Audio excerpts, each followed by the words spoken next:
In this video, I'm about to tell you about Perplexity AI Spaces and how do we actually use them. So basically, spaces are created to get answer which is specifically depending on a certain type of, you can say like genre or specified answers are going to be in this space. So how do you actually create a space? Head over to the space section.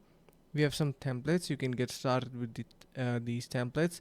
Let's assume that you want to get a space that is dedicated for website scanning. You can use this and copy the prompts and everything. So you can see, search a specific website for answers, just set the domains under the links and ask yourself questions. So you're going to be just pasting in here the links and it is going to be scanning those. So this is how you create your spaces. If you want to create something custom, you can see you can enter in here the title. Let's just say I want something um,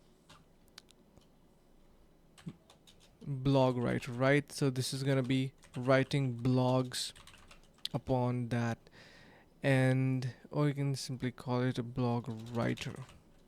You can add a description for writing blogs, and then you can add your custom instructions, like for example, always generate blogs on the provided topic. And just like that, our space is ready to go.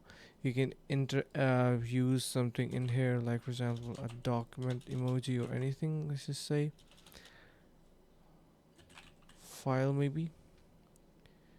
Yeah, so something like this, and click on continue. It is going to be writing blocks. So if you type in here, like for example cat, and hit enter, it is going to be writing blogs upon that. So you can see how nicely it has written everything. So this is how you can use your Perplexity spaces.